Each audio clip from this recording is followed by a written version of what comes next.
How to bold a text in Gboard. Now in order to do that, you might think it is not possible because there is no direct option to bold the text, right? Wrong. There is one way to do the bolded text in Gboard.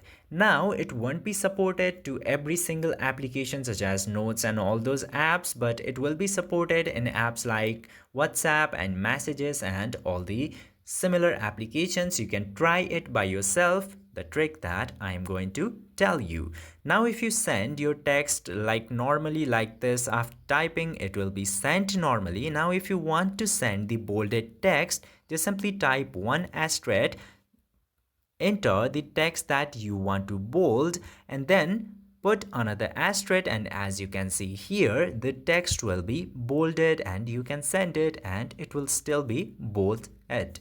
Now this is how you enter and send bolded text using Gboard. I hope this video helped you. If yes, don't forget to hit that subscribe button.